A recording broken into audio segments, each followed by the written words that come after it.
Let me take you back to September the 1st, 2007, because here at Philiphaugh, that was the last time that Selkirk lost a competitive match at home. Could they retain that unbeaten record?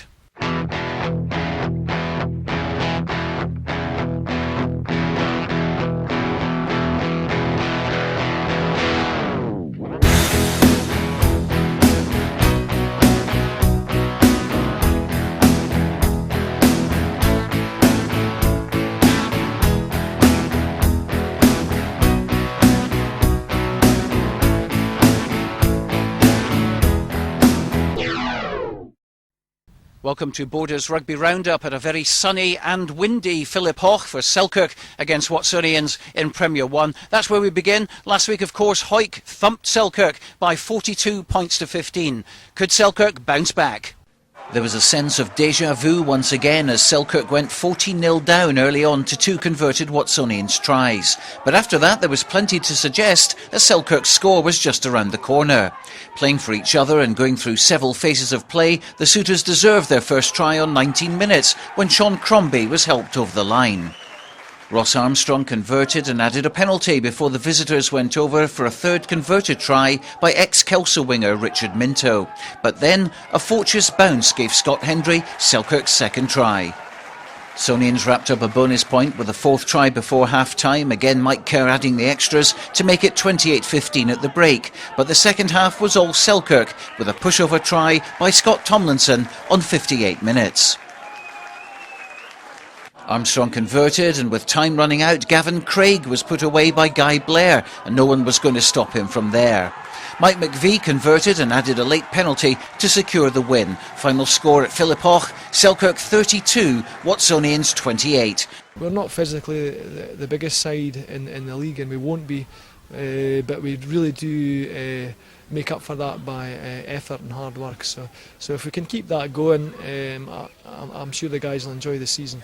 I think what we're finding is that last year it was the same sort of game pattern week in, week out, playing the second division. What we're finding in first division is every team is different. They have different strengths and they play to those strengths, so you have to adapt. So every single game you have to be able to adapt to the opposition, and it's just taken us a wee bit of time to get our feet in some of these games.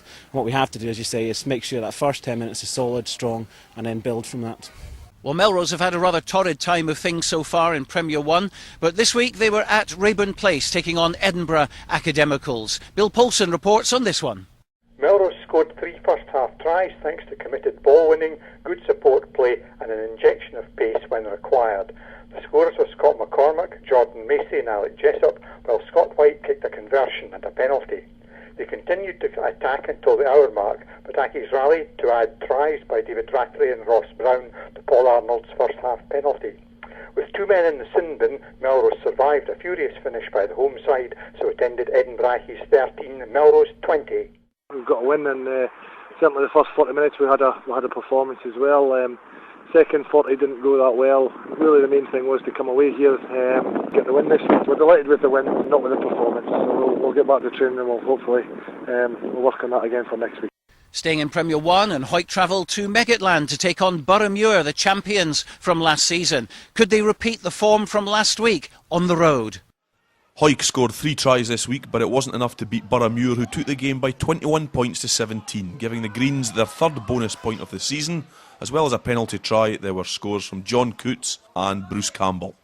Coach Jim Hay had this to say afterwards about his team's performance. Graham Hogg had a very good game. I thought Hutton again and David Lowry played well in the forwards, but it wasn't to be. We wanted to get the victory that we desired, but at least we picked up a losing bonus point, so at least we got something out of it.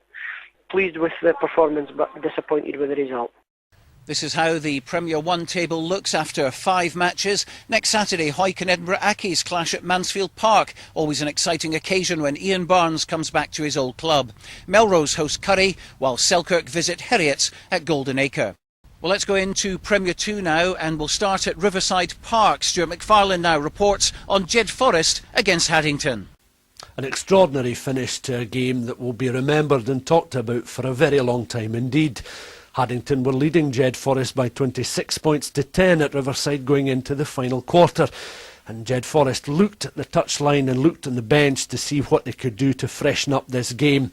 The captain played his part. Two wingers scored vital tries towards the end, and the experience that did come off the bench in the form of Ross Goodfellow made such a difference as this game, which was at one stage slipping away from Jed Forest, became very much a game they could and indeed did win. This was a big win for Jed. The manner of the win was so important. Perhaps there are aspects of their play they need to work on in training, but the very spirit and the way they went about that final quarter will certainly stay with the players in training this week. Aberdeen Grammar next week. Of course, Jed have now won 4 games on the bounce. That will be a very important match for them. High-flying Aberdeen Grammar came to Netherdale to take on Gala. Gala looking for their first home win of the season. Here's Laing Speirs. Gala were twice behind in this thriller at Netherdale, but finally edged ahead in the closing minutes to win by 26-24. They were short of several forwards, but still managed to collect 4 tries and move up 3 places in Division 2. Captain Andy McLean led by example and scored the winning try with an individual effort at the posts in the closing minute. With the rest of the Premier 2 news, here's Richie Gray. Kelso got their first win of the season and did it on the road with an impressive 29-25 win at Inverleith against Stuart's Melville. They managed a 4-try bonus thanks to Michael Tate, Gorby Hartley and Ian Moody. Delighted with the result. The game itself was a hard fought contest. Some very poor refereeing decisions that put pressure on both sides, but delighted to come away with the result. Peebles weren't so lucky. They travelled to Dundee and went down 31-15 with 2 tries from Craig Hunter and Tig Jocelyn. The Premier 2 table has Jed Forest in second place on 18 points, just behind Dundee who have 20. Gala are in 4th, Peebles 7th and Kelso move up to 9th. Next week Kelso are at home to Musselburgh, Gala travel to Hamilton, Jed go north to Aberdeen and Peebles are at home to Biggar.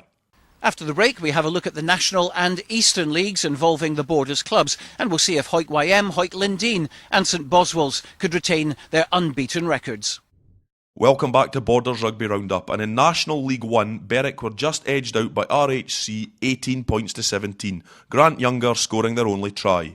Langham had a very good afternoon down at Milntown, winning 65-3, including the first hat-trick by a Border player courtesy of Stephen Nicholl. In National 2, Hawick YM retained their unbeaten record. With a 5th win this season, they beat Linlithgow 25-12 and are second in the table. On to the East League, and there were local wins for Duns and Hawick Lindeen in Division 1. In East 2, St Boswell's own unbeaten record went on Saturday when they lost at home to Gala YM, while Earlston beat Liberton. Next week's National and East League games are on your screen now.